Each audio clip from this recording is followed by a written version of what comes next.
Good morning, good afternoon, good evening.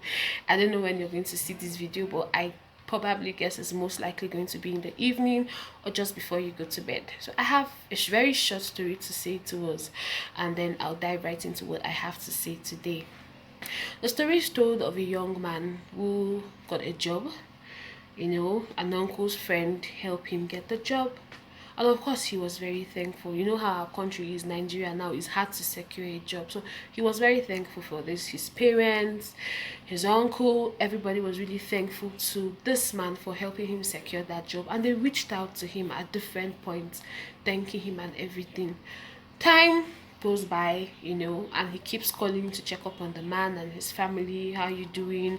I'm so grateful for what you did for me and all that. During the process of registration and everything, he was still in contact with the man. At some point, the man was like, "You're calling me too much.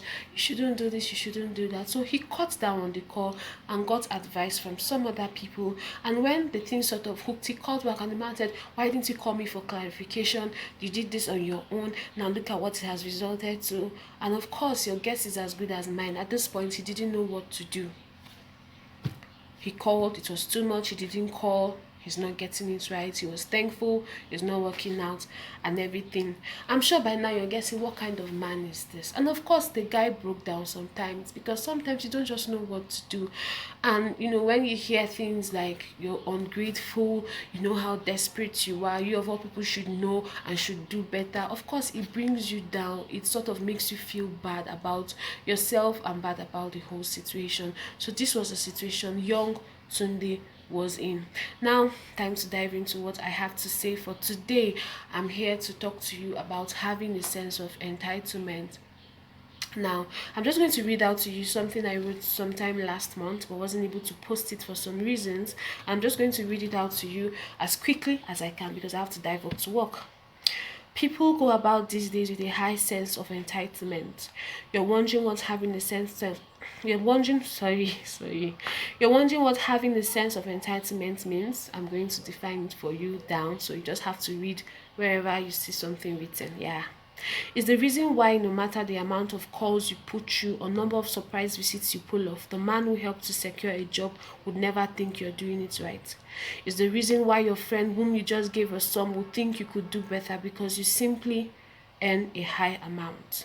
It's the reason why you feel he's meant to help me out of this situation because I helped him out in the past.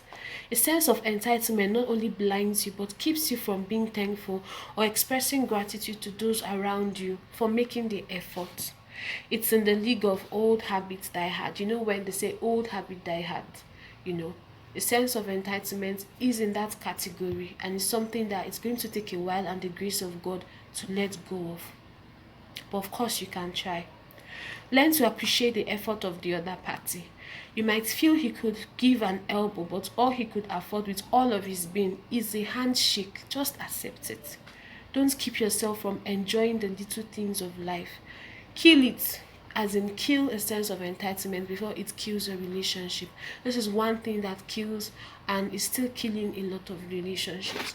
And for you that is being on the receiving end, in the sense that you're probably feeling that they're making you feel probably you're not doing enough or you're not getting it right, you have to get to that point where you have to do what you know is right. Of course, that is why you have the Holy Spirit to help you, and you have people around you that could also give you wise counsel. It comes to that point because the truth is, in the end, no matter how hard you try, the other party might not get to see it. So you just have to do you. You just have to have a clear conscience, as the Bible puts it. Have a clear conscience before God. Have a clear conscience before man. And that is how you get your freedom. Stay blessed. Stay blessed. Stay blessed. Plus with Princess, committed to bringing value, adding value to your life, committed to spreading God's wisdom, committed to making you live your best life. And until the next time, stay blessed. It's time to get to work. I come out of agreement with the lie that you have left me on my own.